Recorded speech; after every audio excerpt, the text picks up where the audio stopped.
जय परशुराम।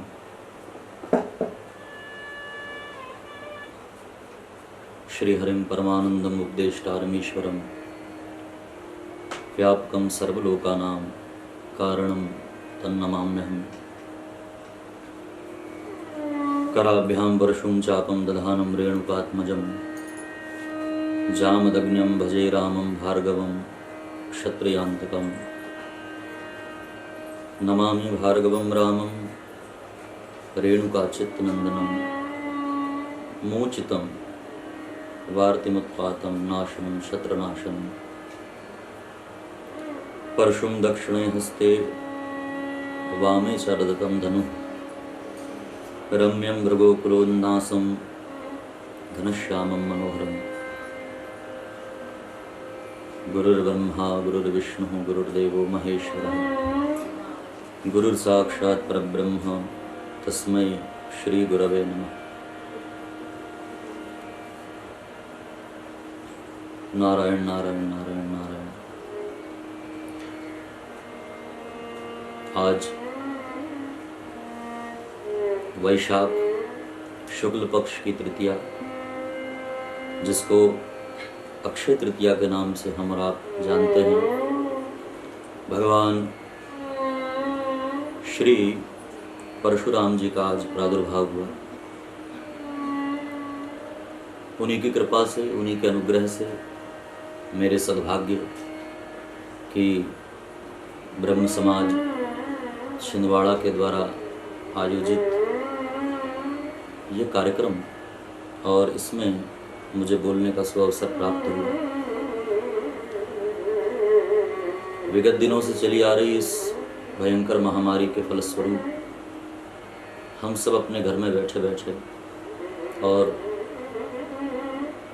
निरंतर कथा को सुनते हैं। प्रतिदिन मैं भी फ़ोन के माध्यम से फेसबुक पर कुछ ना कुछ प्रसंग, नित्य कुछ ना कुछ आपके सामने रखता हूँ। लेकिन आज बड़े हर्ष के साथ सूचित कर रहा हूँ कि ब्रह्म समाज के इस मंच पर बोलने का सुअवसर प्राप्त हुआ और आप सब अधिक संख्या में इससे जुड़ करके इस कथा को अभी लाइव सुन रहे होंगे, ऐसी मेरी आशा है।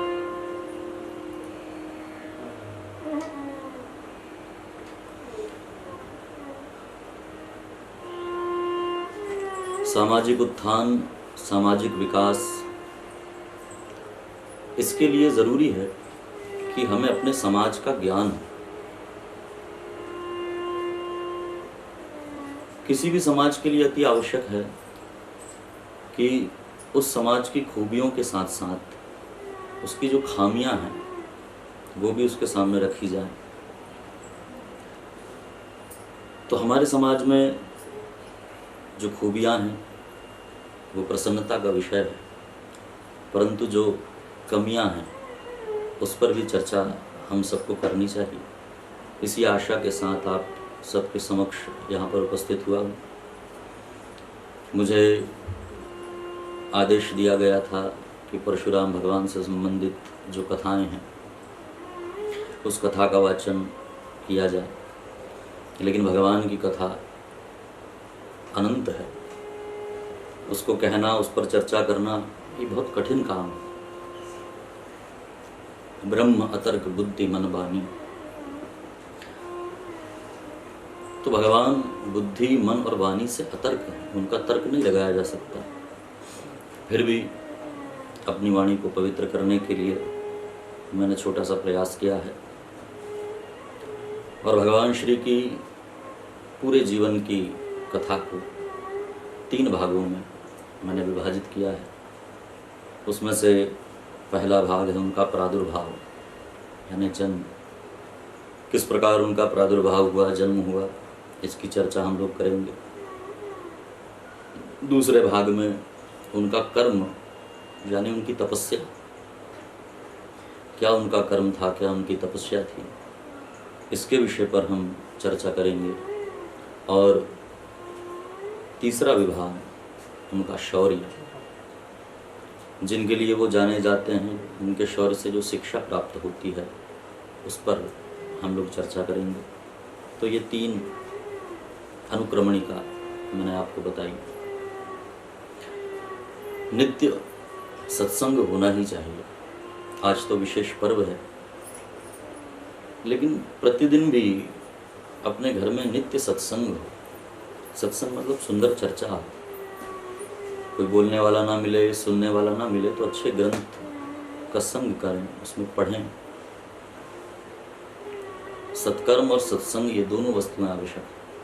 पूज्य डोंगरे जी महाराज कहा करते थे कि प्रातः कम से कम 1-1.5 घंटे सत्कर्म करना चाहिए और शाम को सायं 1 से 1.5 घंटे सत्संग करना चाहिए।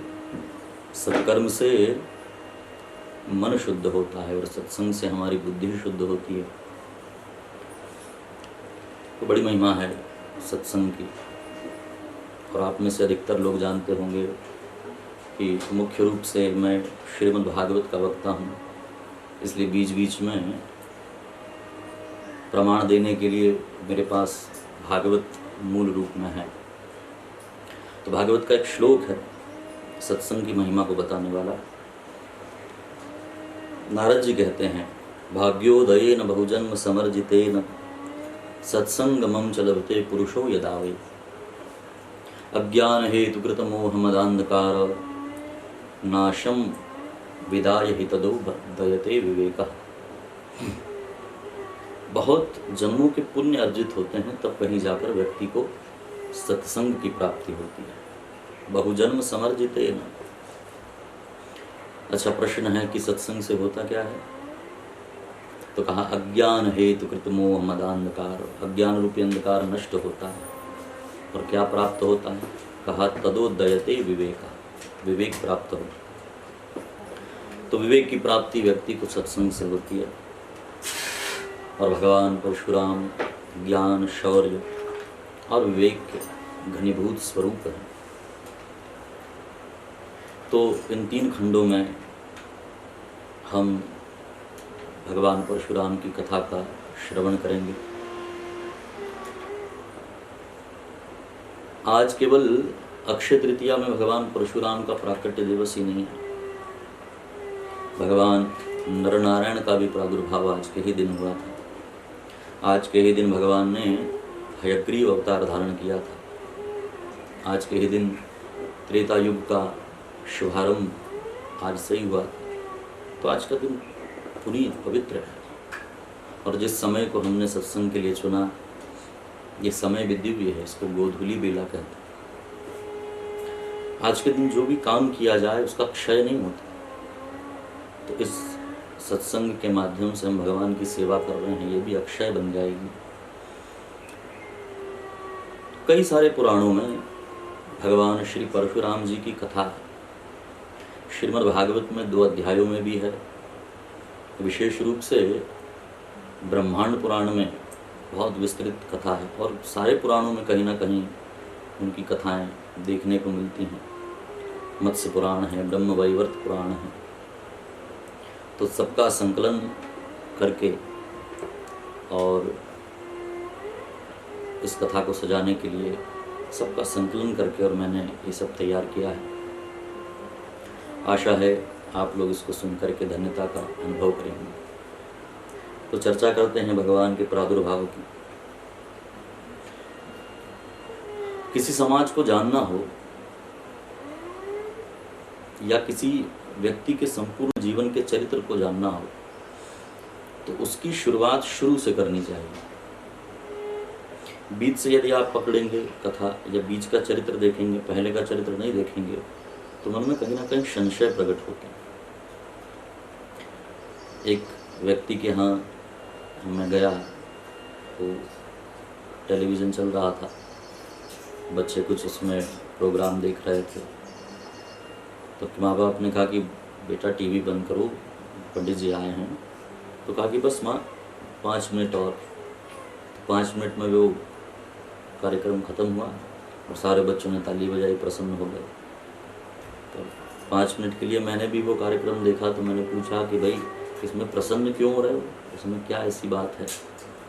तो कहा पंडित जी इसको आपको 5 मिनट नहीं, इसको आपको पूरे 3 घंटे का प्रोग्राम देखना पड़ेगा, तब आपको समझ में आएगा कि हम क्यों प्रसन्न हो रहे हैं। तो कहने का तात्पर्य है, किसी के भी चरित्र का आप आकलन करें तो उसके पूरे जीवन का, शुरू से उसके कुल का, ये सब निरीक्षण करना आवश्यक है। इसलिए भगवान के प्रादुर्भाव को हम थोड़ा पहले से श्रवण करेंगे। बुध और इला, इनसे एक पुत्र ने जन्म लिया, उसका नाम है पुरुरवा। पुरुरवा ने उर्वशी के साथ विवाह किया। उर्वशी के साथ पुरुरवा का विवाह हुआ और उर्वशी को 6 पुत्र हुए, आयु, श्रुतायु, सत्यायु, रथ, विजय और जय। उर्वशी आप सब जानते हैं, भगवान नर नारायण तप कर रहे थे, तो भगवान नारायण ने अपनी उर्वा से, अपनी जंघा से उसको प्रकट किया, इसलिए उसका नाम उर्वशी। तो 6 पुत्र हुए, उसमें विजय नाम का जो पुत्र था, उसके यहाँ भीम, भीम के हुए कांचन। ये भीम पांडव भीम नहीं है, भीम का कांचन, कांचन के होत्र, होत्र के जहनु। जहनु को आप सब जानते हैं, जिन्होंने गंगा जी को आचमन करके पी लिया था और फिर सबके कहने पर गंगा जी को प्रकट किया, तो भगवती जाह्नवी कहलाई। तो जहनु, फिर उनके वंश में हुए कुरु, कुरु के वंश में बलाक, बलाक के हुए अजक, और अजक के यहाँ 4 पुत्र हुए, कुशाम्बु, तनय, वसु और कुशनाभ। तो ये जो कुशाम्बु थे, इनके घर एक पुत्र हुआ, उसका नाम है गाधी। गाधी नाम के ऋषि हुए। उनकी एक कन्या थी जिसका नाम है सत्यवती। जैसा नाम वैसा गुण, सत्य का आश्रय करती थी, देखने में बहुत सुंदर, गुणशीला, स्वभावशीला। तो सत्यवती को प्राप्त करने के लिए एक ऋषि, जो कि भृगु महाराज के पुत्र हैं, भृगु के पुत्र, उनका नाम है ऋचिक। ऋचिक ऋषि के मन में अभिलाषा जागृत हुई कि हमें विवाह करना चाहिए, और विवाह के लिए सबसे योग्य उन्हें सत्यवती दिखाई। ऋचिक पहुंचे, विवाह के लिए प्रस्ताव रखा महाराज गाधी के सामने और कहा, हमें आपकी कन्या से विवाह करना है। तो गाधी ने ऋचिक को देखा, तो देखने में उतने आकर्षक नहीं थे। कन्या सबसे पहले वर के रूप को वर्ण करती है, माता पिता तो बाद में कुल खानदान देखते हैं, लेकिन कन्या से यदि कोई पूछे कि भाई लड़के में क्या गुण देखती हो, तो सबसे पहले हर कन्या कहेगी कि भाई लड़का हैंडसम हो, सुंदर हो। तो कन्या वर्यते रूपम, कन्या रूप को वर्ण करती है। तो गाधी ने विचार किया कि भाई कन्या इनको मना कर देगी, ऋषि रुष्ट होंगे, श्राप दे देंगे, उससे अच्छा है हम ही कोई ऐसी शर्त रख देते हैं जिससे ऋषि शर्त पूरी ना कर पाएँ और यहाँ से विदा हो जाएं। तो कहा, महाराज हमारी परंपरा में जब कोई विवाह करता है तो उसे हमारी शर्त पूरी करनी पड़ती है। तो ऋचिक ने कहा, बताइए आपकी क्या शर्त है। तो कहा, शर्त यह है कि एकता श्याम करणानाम हयानानाम चंद्रवर्चसाम सहस्त्रम दीयताम शुक्लम कन्या या कुशिकावयम। आप यदि हमारी कन्या से विवाह करना चाहते हैं तो आप 1000 घोड़े ला कर दीजिए। लेकिन घोड़े कैसे हों? तो कहा, हयानाम चंद्रवर्चसाम, सफ़ेद रंग के हों लेकिन एकता श्याम करणानाम, उनका एक एक कान काला हो। तो घोड़े सारे सफ़ेद और एक कान केवल काला। तो ऐसी शर्त उनके सामने रख दी। लेकिन ऋचिक तो ऋषि, और वो भी भृगु के पुत्र,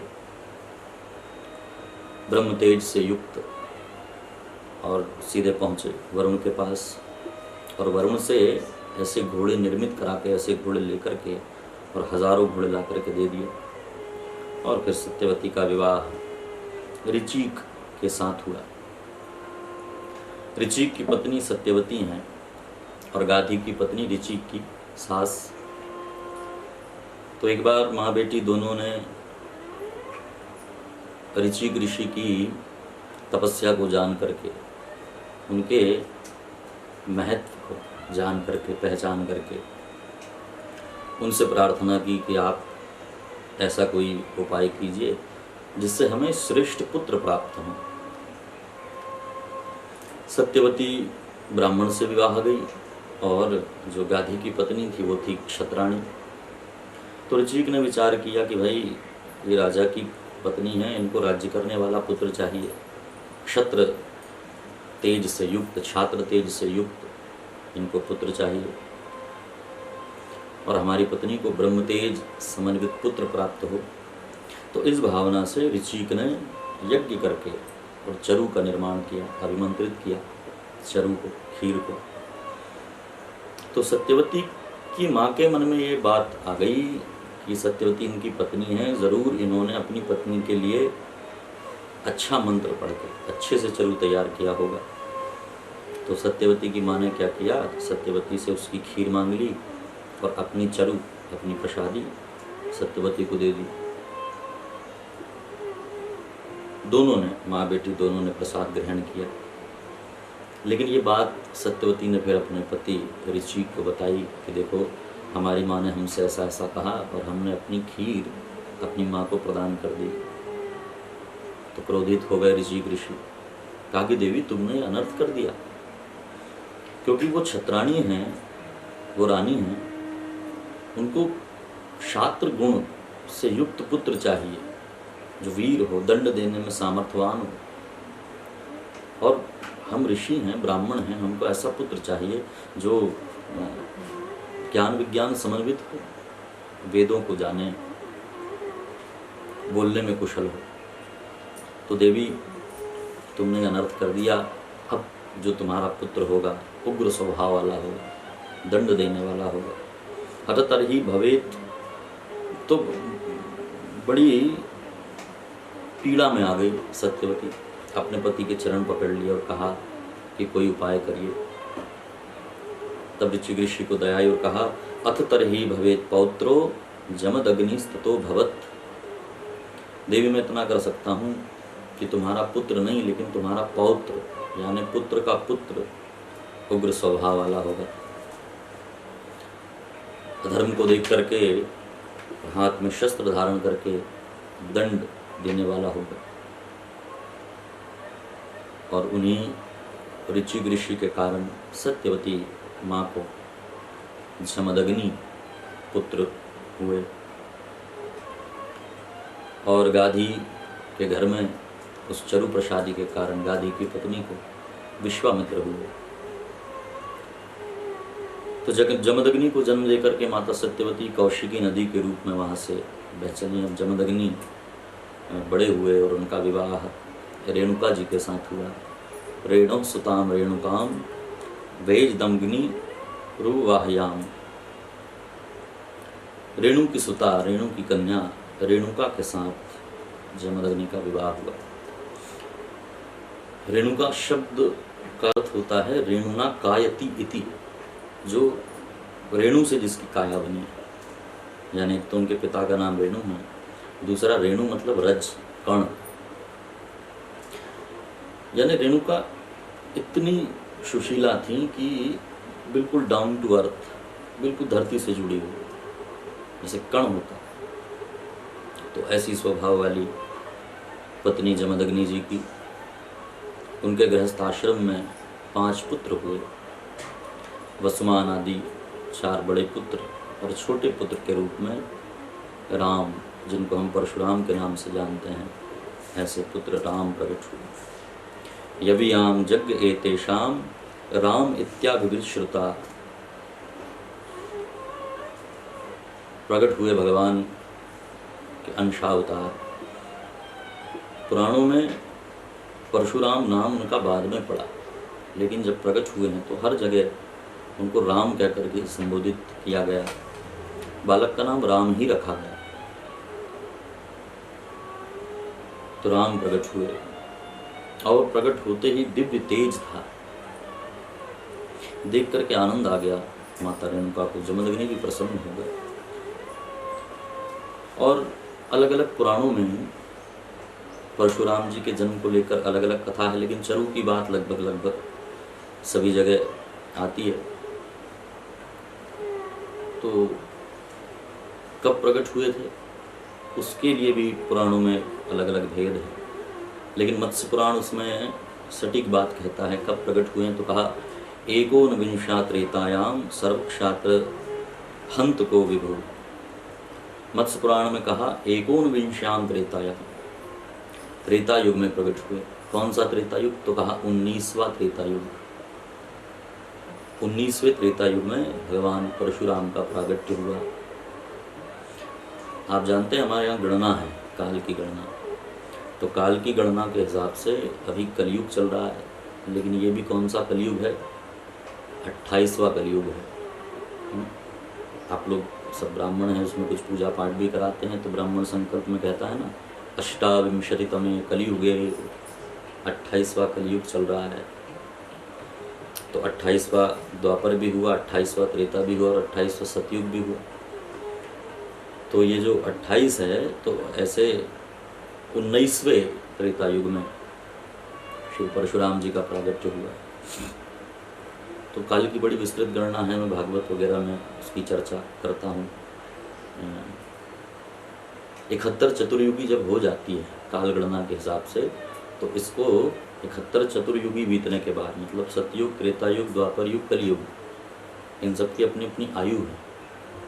4,32,000 वर्ष कलयुग के, फिर उसको दुगना कर दो 8,64,000 के आसपास, तो वो हो गए द्वापर, इतने वर्ष का होता है।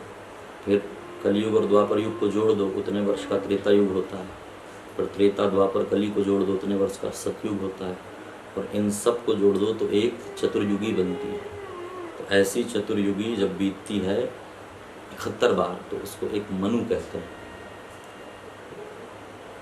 और 14 मनु की हमारे यहाँ बात है। तो अलग अलग मनवंतर में भगवान के अवतार होते हैं। उसमें से 19वें त्रेता युग में, इसी मनवंतर में श्री परशुराम जी का प्रागट्य हुआ। ब्रह्मांड पुराण में तो और विस्तृत रूप से बताया। उस समय प्रमादी नाम का संवत्सर था, शनिवार था, रात्रि का प्रथम याम था और पुनर्वसु नक्षत्र था।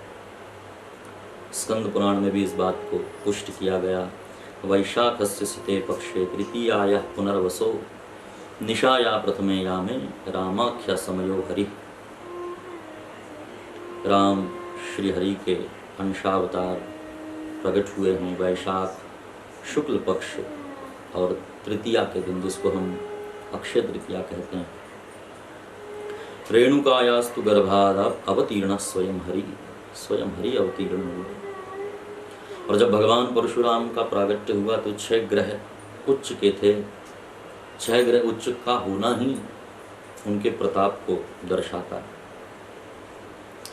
तो यदि देखा जाए तो आज से लगभग 3,97,50,000 वर्ष पूर्व गणना के हिसाब से परशुराम जी का प्रागट्य है। और जब प्रकट हुए तो उनके अंदर ब्रह्म तेज के साथ क्षत्रिय तेज भी था। इसकी चर्चा हम आगे करेंगे। अब कई लोग इस क्षत्रिय तेज को दुर्गुण भी कहते हैं, कुछ सद्गुण भी कहते हैं, लेकिन शास्त्रों में ऐसी बात नहीं है। शास्त्रों में गुण केवल गुण होते हैं। सुनिएगा ध्यान से, गुण अपने आप में सद्गुण और दुर्गुण नहीं होते, गुण केवल गुण होते हैं। गुणों का सद्गुण होना, दुर्गुण होना इस बात पर निर्भर करता है कि गुणों का धारक कौन है, ये गुण किसके पास हैं।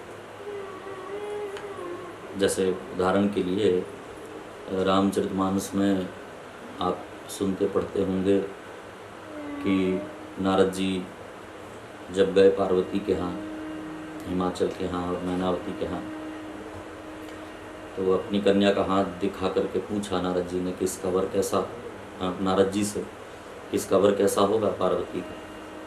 वहाँ पर नारद जी ने शिव जी के गुणों को बताया और कहा कि इन गुणों को अब चाहे तुम सद्गुण मानो या अवगुण मानो या दुर्गुण मानो। अगुण अमान मातु पितु हीना, उदासीन सब संशय छीना, जोगी जटिल अकाम मन नगन अमंगल वेश। ये 10 गुण बताए। अब इस गुण को चाहे दुर्गुण मान लो चाहे सद्गुण मान लो, लेकिन शिवजी के अंदर ये गुण है, इसलिए ये गुण सद्गुण ही होते हैं। 10 गिनाए। अगुण,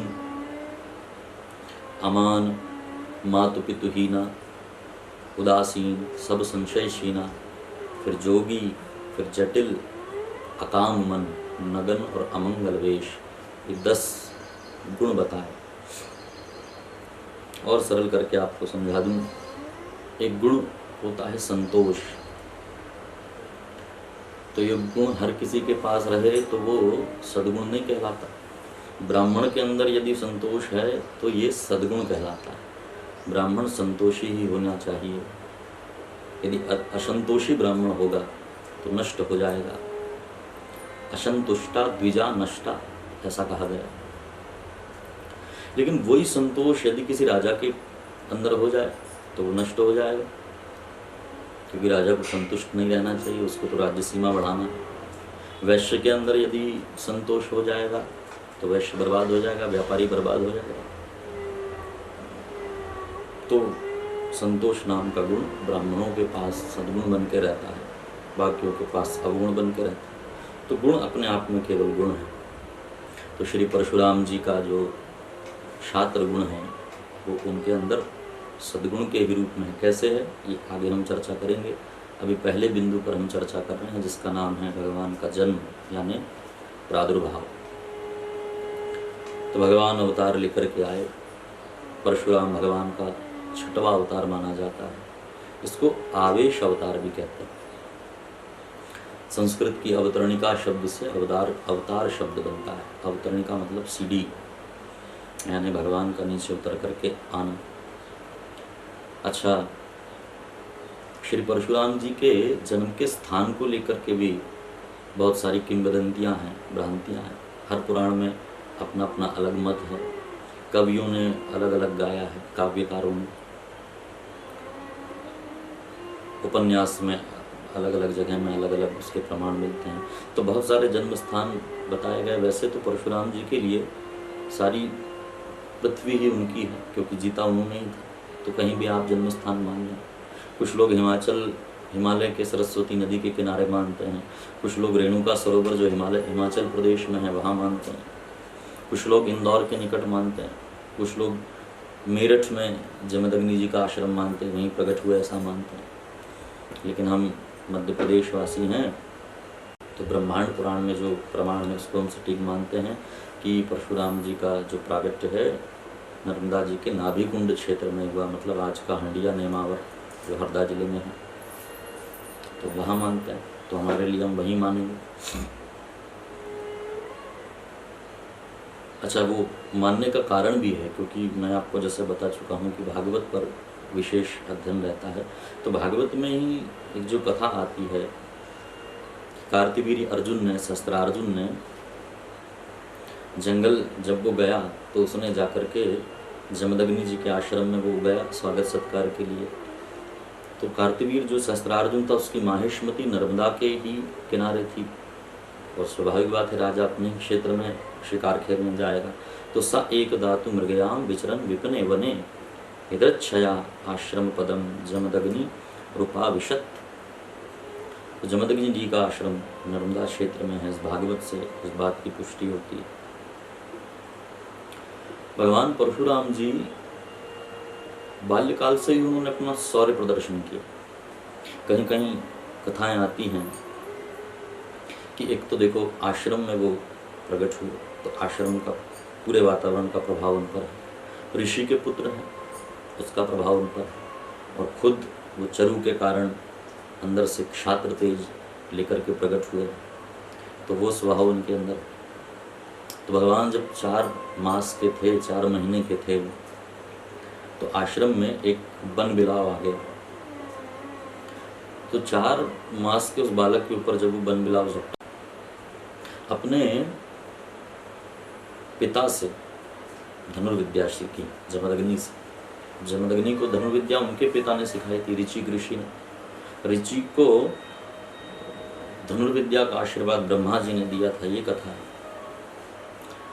फिर समय आया, उपनयन संस्कार किया पिता ने अपने पुत्र का, राम का। ब्राह्मणों का भी उपनयन संस्कार अनिवार्य है। वैसे तो ब्राह्मण, क्षत्रिय, वैश्य तीनों के लिए अनिवार्य बताया, लेकिन कम से कम ब्राह्मणों को तो अनिवार्य रूप से यज्ञोपवीत धारण करना ही चाहिए। उसकी भी एक आयु है, 8 वर्ष तक ब्राह्मण बालक का यज्ञोपवीत संस्कार हो जाए। जब तक यज्ञोपवीत नहीं होता, पांडित्य का अधिकारी नहीं है, गायत्री का अधिकारी नहीं है। यज्ञोपवीत होने के बाद ही द्विज कहलाता है। द्विज किसको कहते हैं? द्वे जायते इति द्विजा, जिसका 2 बार जन्म होता है। कुछ लोग ऐसे होते हैं जिनका 2 बार जन्म होता है। जैसे हमारे दांतों को भी द्विज कहते हैं, क्योंकि 2 बार जन्म होता है इनका। एक बार माँ के गर्भ से जब निकलते हैं, थोड़े थोड़े दांत निकलते हैं, फिर वो टूटते हैं, फिर दूसरे दांत आते हैं। पक्षियों को भी द्विज कहते हैं, उनका 2 बार जन्म होता है। एक बार अंडे के रूप में, फिर अंडा फोड़कर बाहर निकलते हैं। उसी प्रकार ब्राह्मण, क्षत्रिय और वैश्य को भी द्विज की संज्ञा दी जाती है। उनका भी 2 बार जन्म होता है, एक बार माँ के गर्भ से और दूसरी बार जन्म होता है उनका यज्ञोपवीत संस्कार जब उनका होता है, उपनयन होता है, जनेऊ होता है। और आज बड़े कष्ट का विषय है कि देखता हूँ अधिकतर ब्राह्मण बालक इस पर विश्वास नहीं करते, ना यज्ञोपवीत पहनते हैं, ना माँ बाप उनसे यज्ञोपवीत कराने और पहनने के लिए उनसे आग्रह ही करते हैं, या उनको शिक्षा ऐसी देते नहीं। इसलिए ध्यान रखिए, यदि आप अपने आप को ब्राह्मण कहते हैं, समझते हैं, तो पहला नियम यज्ञोपवीत होना ही चाहिए ब्राह्मण बालक का। इस अक्षय तृतीया पर 3 चीज़ों को हमें अक्षय रखना है। मेरे मन में ये बात थी कि आपके सामने ये बात मैं रखूं कि हमारे समाज में जो विकृति आ गई, किसी भी चीज़ के परिणाम होते हैं, एक विकृत परिणाम होते हैं, एक सकृत परिणाम होते हैं। तो ये जो विकृति आ गई, विकृत परिणाम मतलब एक बार बात बिगड़ गई फिर उसको सुधारा नहीं जा सकता। सकृत मतलब उसको फिर सुधार भी सकते हैं। जैसे मान लो बर्फ़ से पानी से आपने बर्फ़ बना लिया, तो इसका सकृत परिणाम है, प्राकृतिक परिणाम है, फिर बर्फ़ से पानी बन सकता है। लेकिन दूध से यदि दही बना लिया तो वो विकृत परिणाम है, फिर आप दही से दूध नहीं बना सकते। इसलिए इन विकृतियों को निकालना है। इसके लिए 3 चीज़ें अक्षय रहनी चाहिए। ये अक्षय तृतीया के पावन पर्व पर 3 बातों को हमें अक्षय रखना है। पहली बात भूषा यानी वेशभूषा, दूसरी बात भाषा, और तीसरी बात भोजन। तो भूषा, भाषा और भोजन, ये 3 से ही ब्राह्मण की पहचान होती है। भूषा यज्ञोपवीत है, चोटी है, तिलक है।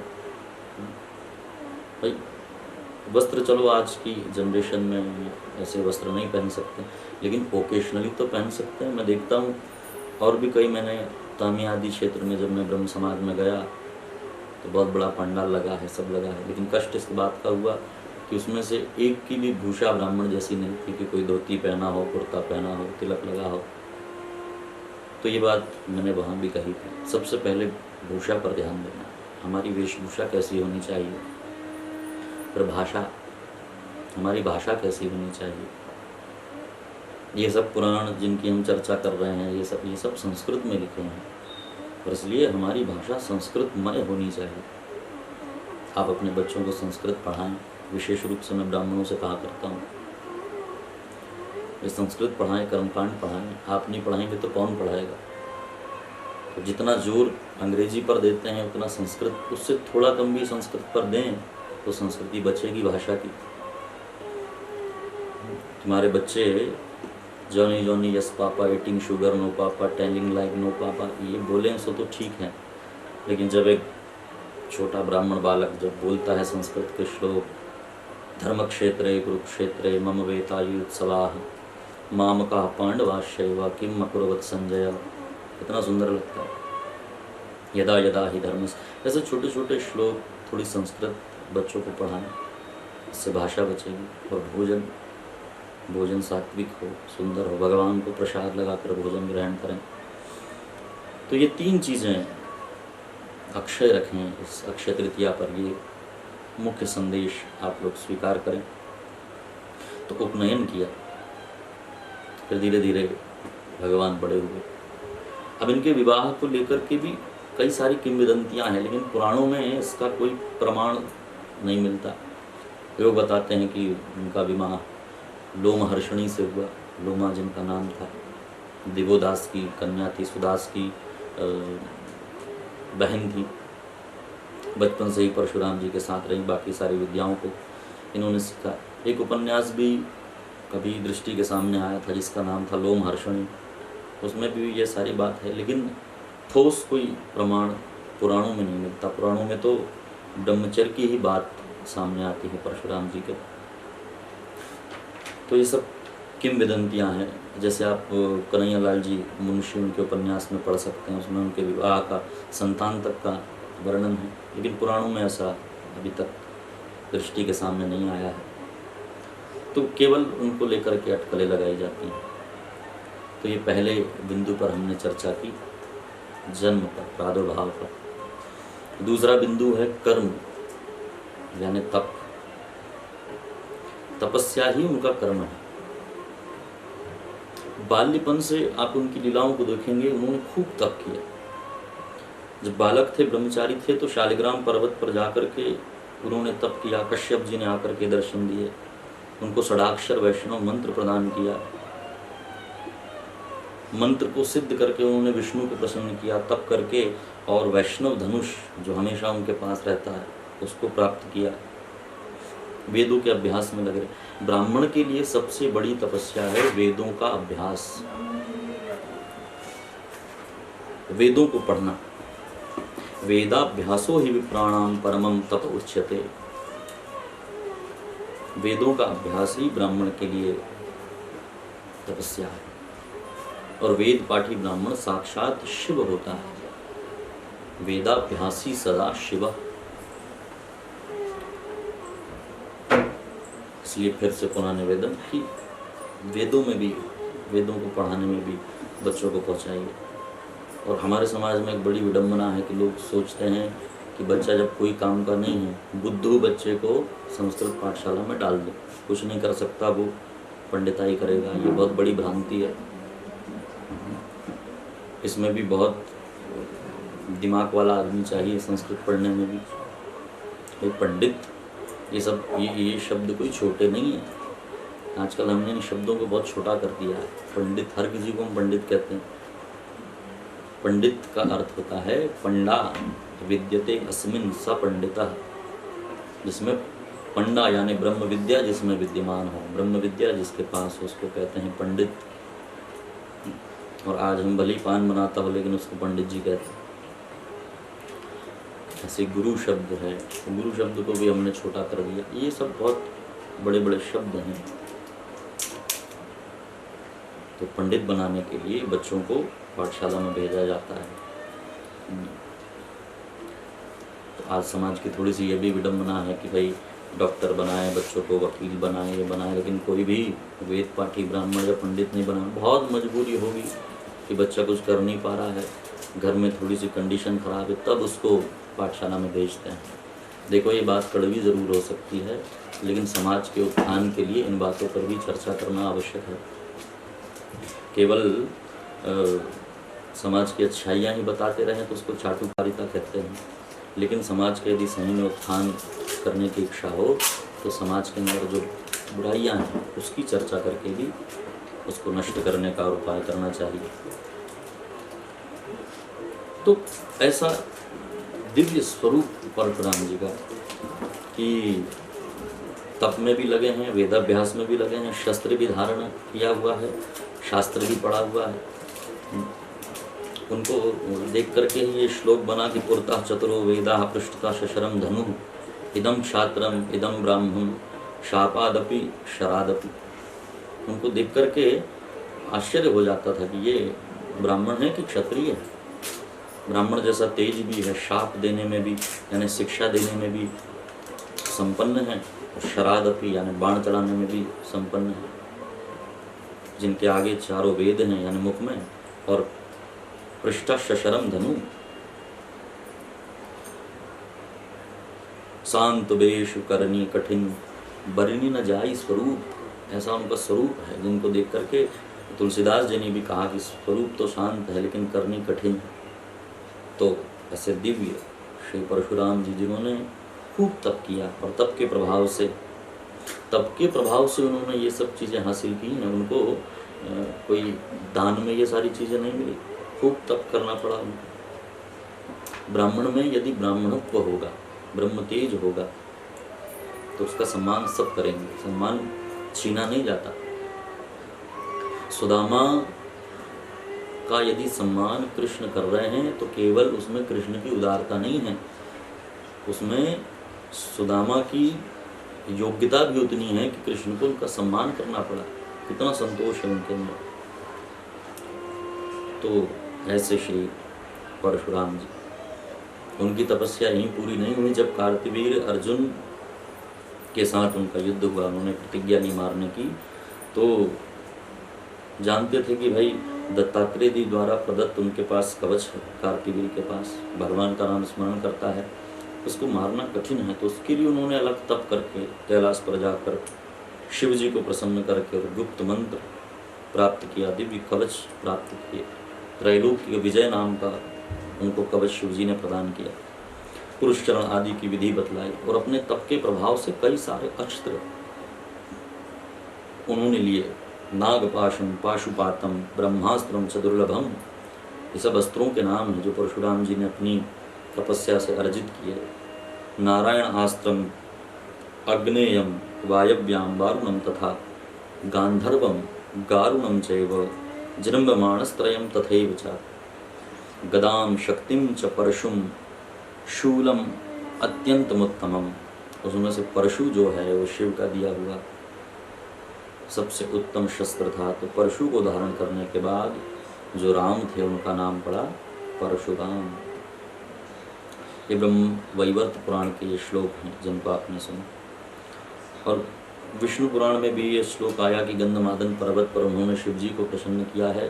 तो विष्णु पुराण में प्रसन्न होकर के शिव जी ने परशु प्रदान किया। तो शेत्वा महादेवम पर्वते गंधमादने अत्राणि वरयामास परशुम चाति तेजसम, अति तेज समन्वित परशु प्रदान की। दिव्य तपस्या है परशुराम जी की। ये तपस्या तो अस्त्रों को प्राप्त करने के लिए की, लेकिन सबसे बड़ा तप, सबसे बड़ा कर्म उनका भी बाकी है, जिनको आप सब जानते हैं। उनके अपने पारिवारिक संबंधों को बनाने के लिए कैसा साहस उन्होंने किया, ये कथा सर्वव्यापक। एक बार की बात, माता रेणुका गंगा तट पर स्नान के लिए गई। गंधर्वराज चित्ररथ को देखा अपनी पत्नियों के साथ क्रीड़ा करते, मन में कहीं ना कहीं थोड़ा विषाद आया। वहीं ठहर गई, देखने लगी। यहाँ पर जमदग्नि महाराज संध्योपासन के लिए बैठे हैं कि कब हमारी पत्नी आवें, कब हमारी पत्नी आवें और जल लेकर के आए ताकि हम संध्योपासन कर सकें। लेकिन वहाँ समय बीत गया। फिर मन में बात आई कि अरे हमारे पति रास्ता देख रहे होंगे। तुरंत भयभीत होकर के पहुंची। जमदग्नि त्रिकालदर्शी हैं, उन्होंने अपनी पत्नी के मन के भाव को जान लिया। इतने क्रोध में आ गए कि अपने पुत्रों को पुकारा। पुत्रों को पुकार करके कहा कि इसका मस्तक काट दो, प्राणदंड में से देता हूं, इसका मस्तक काट दो। चारों पुत्रों ने मना कर दिया कि हम ये काम नहीं करेंगे। तब जमदग्नि ने अपने सबसे छोटे पुत्र परशुराम को पुकारा और कहा कि अपनी माता के साथ जो ये तुम्हारे भाई हैं चारों, इन्होंने मेरी आज्ञा का उल्लंघन किया है, इनका मस्तक धड़ से अलग कर दो।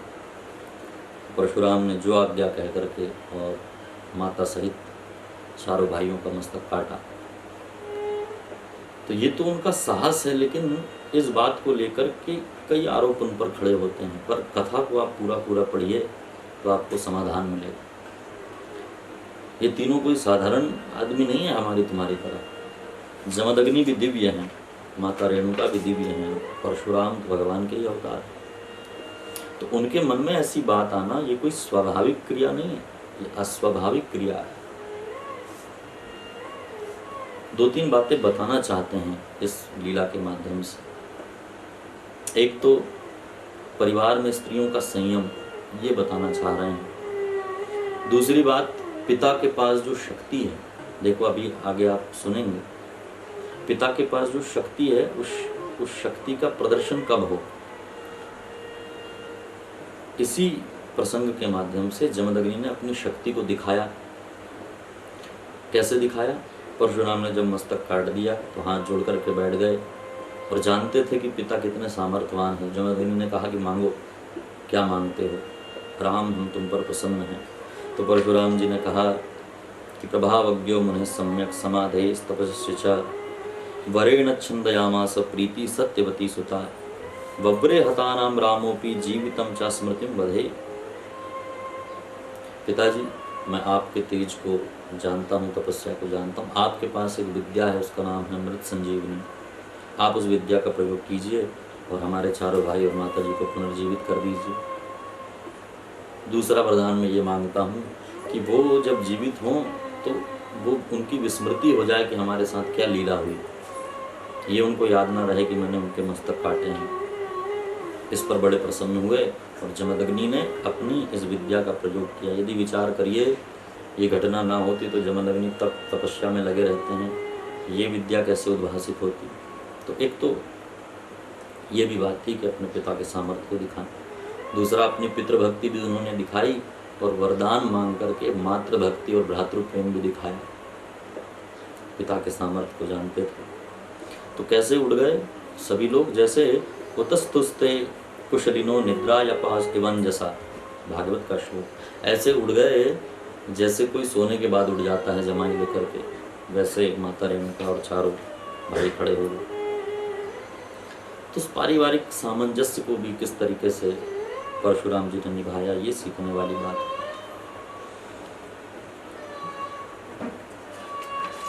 तो ऐसे दिव्य परशुराम जी, पितृभक्त, मातृभक्त, ये सब उन्होंने सिद्ध किया।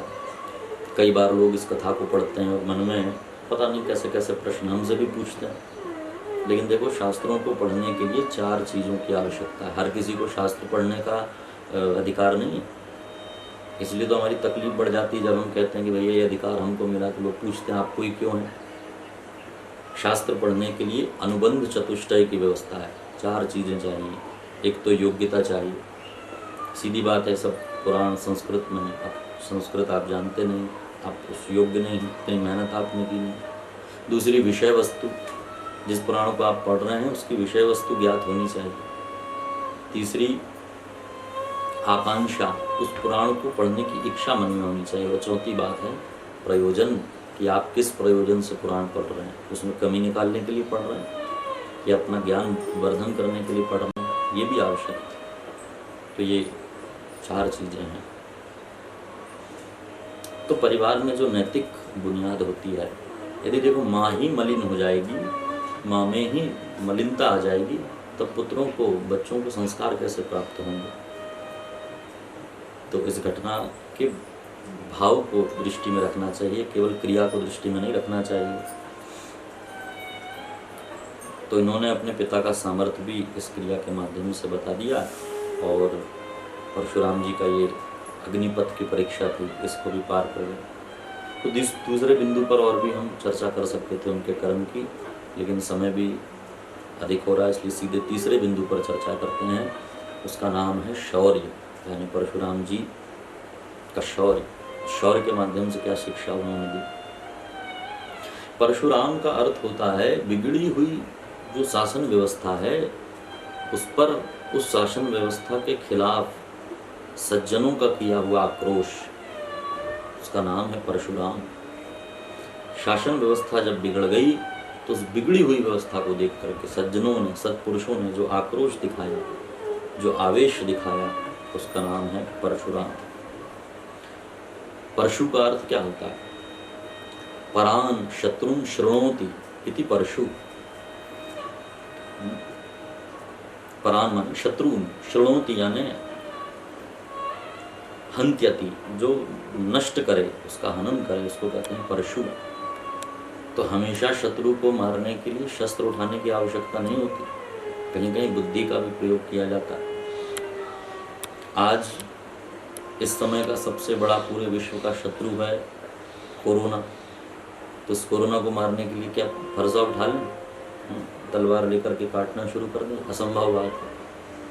तो इस समय हमारा फरसा क्या बनेगा, हमारा परशु क्या बनेगा, हमारा शत्रु किससे मरेगा?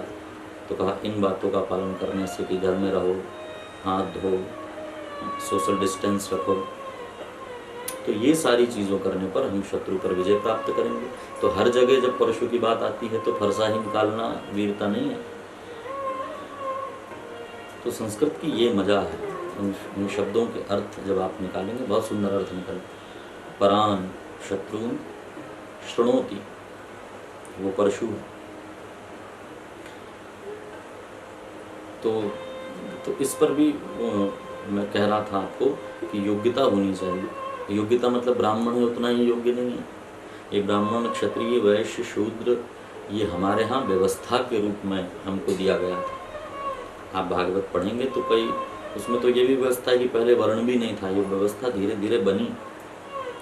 जहाँ परशुराम जी का चरित्र लिखा हुआ है 9वें स्कंद में भागवत के, तो परशुराम जी के एक अध्याय पहले जहाँ पुरुरवा और उर्वशी की कथा है, वहाँ पर आप पढ़ेंगे कि पहले वर्ण व्यवस्था भी नहीं थी, पहले ओंकार ही वेद था। ये सारी चर्चा है।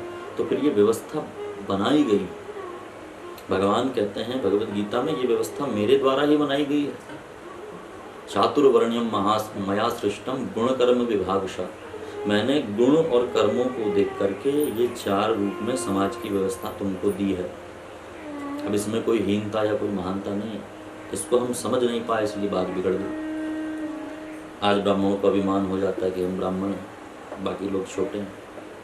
समाज के उत्थान के लिए सबको मिलकर के चलना है।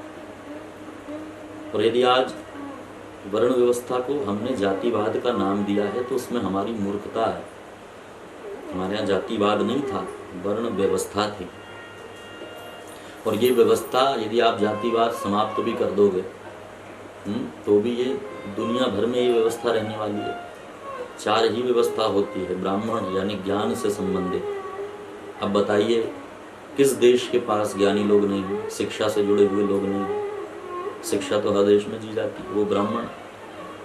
क्षत्रिय क्षयात्रायते इति, रक्षा करने वाले क्षत्रिय होते हैं, राज्य करने वाले क्षत्रिय माना। तो किस देश के पास अपनी मिलिट्री नहीं है, या शासन को पुष्ट करने के लिए उनके पास पुलिस नहीं है? तो ये क्षत्रियों की व्यवस्था। फिर वैश्य यानी व्यापारी, किस फील्ड में व्यापारी नहीं है, किस देश में व्यापारी नहीं है जो धंधा करते हैं, बिजनेस करते हैं? शूद्र सेवा, सेवा करने वाले कहाँ नहीं है? आप किसी ऑफिस में भी जाते हैं तो वहाँ भी प्यून होता है, पोछा लगाने वाले होते हैं, साफ सफाई करने वाले होते हैं। तो ऐसा नहीं है कि किसी का निरादर करें, लेकिन व्यवस्था तो ये 4 रहेंगी ही रहेंगी, चाहे आप कितना भी मॉडर्न हो जाओ, चाहे इनको सब पुराणों को नकार दो, लेकिन ये 4 व्यवस्था बनी रहेंगी। और इसमें सबसे बड़ा दायित्व हम ब्राह्मणों का है कि इस व्यवस्था को लेकर के हम चलें, और जो बीच बीच में विसंगतियाँ आती हुई उनको दूर करना भी हमारा कर्तव्य है, जिससे सब जुड़ें। तो भगवान परशुराम व्यवस्था को स्थापित करने के लिए आवेश के रूप में प्रकट हुए हैं। भगवान का ये अवतार आवेश अवतार कहा जाता है। क्या व्यवस्था बिगड़ गई थी? राजा अधर्मी हो गए थे। जो शोषक, जो पोषक थे, राजा रक्षक थे, वो भक्षक बन गए थे। जो पोषक थे वो शोषक बन गए थे। ऐसे अधर्मी राजाओं को देख करके भगवान का ये अवतार हुआ। एक बार की बात, जमदग्नि महाराज 1000 वर्ष तपस्या करके और कामधेनु गाय को लेकर के आए। चंद्रवंश में महिष्मान नाम के एक प्रतापी राजा हुए। उनके वंश में आगे चलकर एक कनक नाम के राजा हुए। उनके 4 पुत्र, जिसमें से कीर्तिवीर्य सबसे बड़े थे। उन कीर्तिवीर का एक पुत्र, उसका नाम कार्तिवीर, कीर्तिवीर का पुत्र होने के कारण कार्तिवीर, जैसे वसुदेव के वासुदेव, ऐसे ही कीर्तिवीर के कार्तिवीर हुए। उनका नाम था अर्जुन। तो जब कीर्तिवीर की मृत्यु हो गई तो अर्जुन को राजगादी दी गई, लेकिन अर्जुन ने मना कर दिया। तब गर्गाचार्य जी ने समझाया और दत्तात्रेय भगवान के पास जाने को कहा, और फिर वहाँ पर पहुँचे कार्तिवीर अर्जुन। और दत्तात्रेय भगवान से 4 वरदान लिए उन्होंने। मार्कंडेय पुराण और हरिवंश पुराण में ये कथा है। तो पहला वरदान तो लिया, पूर्णम बाहु सहस्त्रम तु प्रार्थितम परमं वरम। बाहु सहस्त्रम, 1000 हाथ प्राप्त हों। जब भी युद्ध करें तो 1000 हाथ प्रकट हो जाते थे, इसलिए इनका नाम पड़ा सहस्त्रार्जुन। दूसरा वरदान लिया, अधर्मे धीयमानस्य सद्भि शान में निवर्हणम। राज्य में कोई भी अधर्मी ना हो।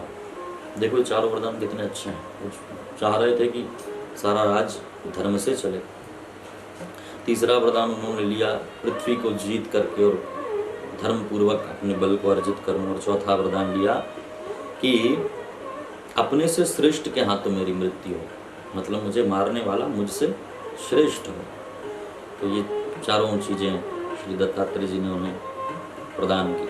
अब विवाह हो गया सहस्त्रार्जुन का। मृगा नाम की पत्नी, शूरसेन आदि, कई जगह 10,000 पुत्र बताए जाते हैं, कई जगह 100 पुत्र बताए जाते हैं। तो उसके मन में अधर्म जागृत हो गया, इतना सब विशाल साम्राज्य हो गया, इतना बाहुबल प्राप्त हो गया, तो उससे मन में अभिमान प्रकट ही हो जाता। तो अभिमान प्रकट हो गया। तो सहस्त्रार्जुन के वध का पहला कारण उसका अभिमान बना, और दूसरा कारण बना सहस्त्रार्जुन के वध का वशिष्ठ जी का श्राप। अग्नि को उसने भिक्षा दे दी थी कि सब कुछ तुम्हारे बस में, और अग्नि ने सब कुछ जलाना प्रारंभ किया, तो वशिष्ठ जी का आश्रम भी जला दिया। तो वशिष्ठ जी ने अग्नि को श्राप न दे करके इसको श्राप दे दिया कि परम प्रतापी कोई ब्राह्मण ही तुम्हारा वध करेगा। तो ये कथा के छोटे छोटे प्रसंग। तो एक दिन की बात, सहस्त्रार्जुन आखेट के लिए जंगल में गया और सेना के साथ, और थक हार करके वहीं पर विश्राम करने बैठा। उसी समय जमदग्नि जी आए, उन्होंने अपने आश्रम में आने का निमंत्रण दिया। ये भी कथा 2-3 प्रकार से है, मैं आपको एक सूक्ष्म तरीके से समझा देता हूँ जो प्रचलित है। तो जमदग्नि के उस आग्रह पर पधारे उनके आश्रम में सहस्त्रार्जुन सेना सहित। तो देखा सबने कि किसी भी चीज़ की कमी नहीं है। यहाँ तो लिखा है सोने और चांदी के बर्तनों में श्री जमदग्नि महाराज ने इनको भोजन कराया। सौवर्णानी च रौप्याणी पात्राणी विविधानि च, स्वर्ण के और चांदी के बर्तनों में भोजन कराया, दिव्य भोजन था। ये सब देख करके सब लोग बड़े आश्चर्यचकित हो गए। अपने राज्य को जब लौटा तो मंत्रियों को भेजा, गुप्तचरों को भेजा कि पता तो करके आओ कि जमदग्नि के पास ऐसी कौन सी वस्तु है। तब मंत्रियों ने आकर, गुप्तचरों ने आकर के पता लगाया कि वो कामधेनु गौ का प्रभाव है, जिससे इतना सब उनका वैभव है। तो कार्तिवीर्य ने उस गौ को चुराने की इच्छा से और सीधे आश्रम पर पहुंचा और बिना पूछे लाने लगा। फिर जमदग्नि ने विरोध किया। कहीं कहीं कथा आती है जमदग्नि और कार्तिवीर के बीच में भी युद्ध हुआ, जिसमें कामधेनु से सब सेना प्रकट हुई। उन सेनाओं ने अर्जुन की सेना को परास्त किया और जमदग्नि ने भी फिर छोड़ दिया अर्जुन को। 2-3 बार युद्ध हुआ, ये कथा। तो पर मूल रूप से जो भागवत में कथा है वो ये है कि उस गौ का हरण करके, वो गौ चिल्ला रही थी, उसको लेकर के अपनी राजधानी आ रहा था। उसी समय पिता ने अपने पुत्र को परशुराम को पुकारा और हाथ में फरसा लिए परशुराम आए। जब पता चला कि हमारी गौ का अपहरण करके ही ले गया है सहस्त्रार्जुन, तो तमापतंतम भृगुवर्य मोजसा धनुर्धरम बाण परश्वदायुधम एणेच चरमांबर मर भृगुकुल शिरोमणि श्री परशुराम। धनुर्धरम, हाथ में धनु है, बाण है, विविध आयुध हैं, और एणे चरमांबर, एणे मतलब मृगचर्म, काले रंग का मृगचर्म पहने हुए और जटा से युक्त परशुराम वहाँ प्रकट हुए और युद्ध प्रारंभ हुआ परशुराम जी और इसकी सेना के बीच, कार्तवीर की सेना के बीच। थोड़े बहुत योद्धा नहीं थे। अक्षोहिणी सप्तदशा विभीषणा, 17 अक्षोहिणी सेना, इतने सारे योद्धाओं को। एक अक्षोहिणी सेना में लगभग 1.5 लाख तो योद्धा होते हैं, फिर हाथी और घोड़े और ये सब रथ अलग। तो इतने सैनिकों के साथ स्ता राम एको भगवान सूदयत, केवल एक राम यानी परशुराम ने अकेले ही इतनी सारी सेना के साथ युद्ध किया और धीरे धीरे युद्ध में सबको समाप्त किया, बड़े बड़े योद्धाओं को समाप्त किया और फिर शस्त्रार्जुन और परशुराम का युद्ध होने लगा। तो युद्ध में पहले हजारों हाथ काटे, फिर उसके बाद फरसे से उसका मस्तक काट करके अलग किया। जैसे ही शस्त्रार्जुन का वध हुआ तो जो 10,000 पुत्र थे वो भय के मारे भाग गए वहाँ से और कामधेनु को ला करके अपने आश्रम में पुनः स्थापित किया परशुराम ने। ये प्रसंग यहीं समाप्त नहीं हुआ। जो शस्त्रार्जुन के बच्चे थे उन्होंने विचार किया कि हमारे पिता की इसने हत्या की है, अब इसके पिता की हम हत्या करेंगे। तो परशुराम जी थे नहीं, वन गए हुए थे अपने भाइयों के साथ, मित्रों के साथ, और यहाँ पर जमदग्नि महाराज यज्ञ कर रहे थे अग्निशाला में। तो इन्होंने पीछे से आकर के और वार किया, आक्रमण किया। माता रेणुका चिल्लाती रहीं, रोकती रहीं, लेकिन एक ना सुनी और जमदग्नि जी का मस्तक काट करके अलग किया। फिर अपनी छाती पीट करके और रेणुका ने अपने पुत्र परशुराम को पुकारा। रेणुका दुख शोकार्ता निघ्नन्त्यात्मनमात्मना राम रामे हितातेति विचुक्रोशो चकह सती, बार बार उच्चकह सती, बार बार चिल्ला रही हैं, हे राम, हे परशुराम, हे तात, हे पुत्र, ऐसा कह करके जब पुकारा तो परशुराम आवेश में आकर के और पल भर में वहाँ उपस्थित हुए। फिर जब पता चला परशुराम को कि ऐसा दुष्कृत्य किया है इन क्षत्रियों ने, कार्तवीर अर्जुन के पुत्रों ने, तो परशुराम सीधे माहेश्मती पहुँचे फरसा लेकर के और इतना भयंकर युद्ध किया कि जितने भी पुत्र थे उनका मस्तक काट करके और नगर के चौराहे में फेंकते गए। श्रीमद् भागवत कहती है चौराहे पर पहाड़ बन गया मस्तकों का, रुधिर की नदी बह गई। कई लोग ऐसा बताते हैं कि 21 बार इस पृथ्वी को नक्षत्रीय बनाने का संकल्प लिया, क्योंकि माता रेणुका ने 21 बार अपनी छाती पर हाथ पटके, लेकिन पुराणों में ऐसा कोई वर्णन नहीं है। तो 21 बार उनको युद्ध करना पड़ा। 21 बार नहीं, कई बार उन्होंने युद्ध किया और इतना घोर संग्राम किया कि कुरुक्षेत्र में श्यमंतक पंचक नाम के 5 तालाब बन गए, जिसमें क्षत्रियों का खून उस तालाब में भर गया। अधर्मी राजाओं को देख करके परशुराम ने आवेश से उनका वध किया। समस्त क्षत्रियों को नहीं मारा, जो अधर्मी थे उनका वध किया। समस्त को मार देते तो फिर आगे कैसी वंशावली बढ़ती। इतना ही नहीं किया परशुराम जी ने, और जब सबको मारा तो परशुराम जी आश्रम आए, अपने पिता का जो मस्तक था उनको धड़ से लगाया और समस्त विद्वानों को बुला करके, भृगु महाराज को जिनके परदादा हैं उनको बुला करके और विधिवत यज्ञ किया।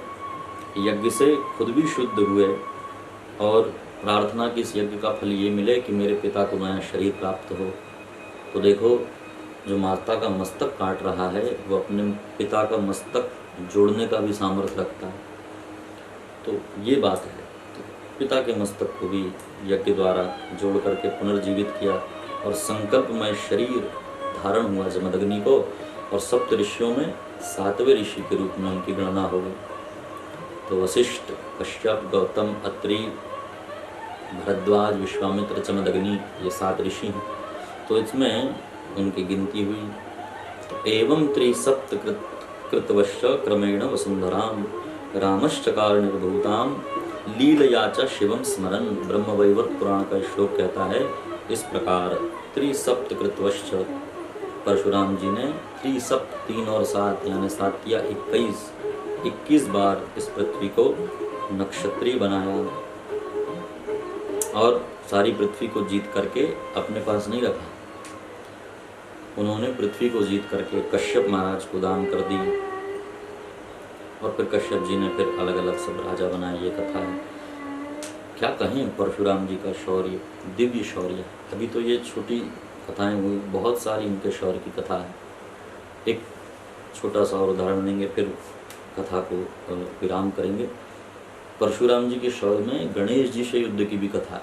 कैलाश पर जब गए तो गणेश जी ने मिलने नहीं दिया अपने पिता से। परशुराम जी ने ऐसा फरसा चलाया कि गणेश जी का एक दांत कट गया। माता पार्वती अब क्रोधित हो गई।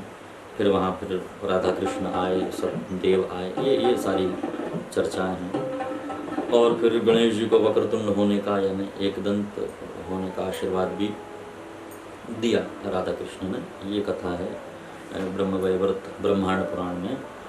तो दिव्य चरित्र परशुराम जी का, जिसको हमने यथाधीतम यथामति आपके सामने यथा समय और अपनी योग्यता के अनुसार आपके सामने हमने रखा। तो इस चरित्र से काफ़ी चीज़ें सीखने लायक हैं।